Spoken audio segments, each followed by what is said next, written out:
Finally tonight, Melbourne is home to one of the biggest art collections in the world by people who've experienced mental illness or trauma. The Dax Centre began as a collection of works by patients in psychiatric hospitals. It's now a gallery and research centre, and its latest exhibition is of self-portraits.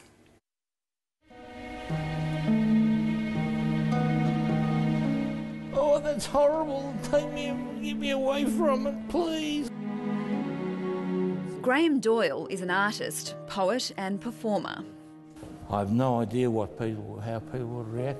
I know my mum's reaction, she would hate them. They're so grotesque, I suppose. That's one way of looking at it, but I don't know if I see it that way. I don't think they're demonic, I don't think they're particularly grotesque.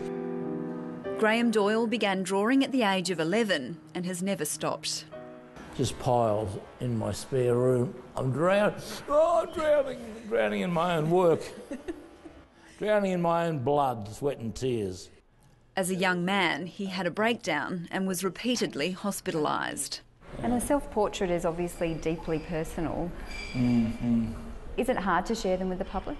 Maybe if I'd done this work when I was a teenager or, say, in my early 20s, it might be a bit rugged, but no, I'm used to them and I'm hoping they're good. I really am hoping that they are good work and people will see that, you know, even above them being horrific statements of my own torture, you know. Is that what they are? I have a little poem that says, "Remember I taught you torture," from a book I once bought you. You know, so I've been taught torture, I suppose. I've had a rough time. I'm a sensitive soul, and I think I've done it the hard way. Has your work helped? Oh, absolutely. It's my major part of my identity. It's my identity. Definitely, absolutely. I wouldn't be like this. Faith, friends, work and medical treatment. Yeah. That's my life. That sums up my life. Graham Doyle's self-portraits are part of the latest exhibition at Melbourne's Dax Centre called Hide and Seek. It's about the multiplicity of the self, the mutability of the self, how you change constantly, but how perhaps we all try to gain a better knowledge of ourselves ultimately, and the process of making a self-portrait can help in that way. The works are drawn from one of the largest collections of its kind in the world, art by those who've experienced mental illness or trauma.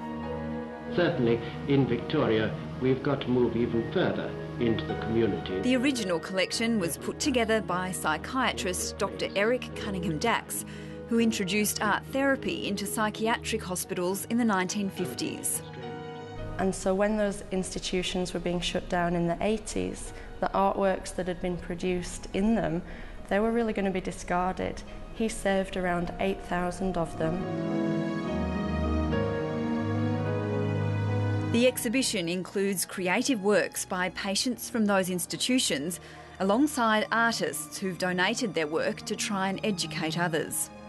Each piece is carefully chosen by both a traditional curator and a clinical practitioner, like a psychiatrist. A lot of them are very confronting, and I think for me, looking at them and really thinking about what it means for someone to portray themselves in that way, in often quite a monstrous way, or I think it makes the internal pain really palpable, and that the emotional effect of these works is absolutely undeniable. I'm very proud I did it. Anne Handelsman Braun endured the Holocaust as a little girl. As I looked as a child, when this all happened, when I was 6, I was taken away like all the other children and adults, and just by miracle we ended up not in Auschwitz but another camp. So if we go the other way, it would have been certain death. Her self-portrait is called The Embrace. She changed the title from an original sketch called Child Survivor. When I did it, it's a self-portrait. But later on I looked at it and I thought, this could be my mother with me, and later on my grandchildren or my own children. A lot of times I was very angry with my mother as a child because I didn't know that the reason we can't go home is not her fault. And I was angry, and in this way I say sorry.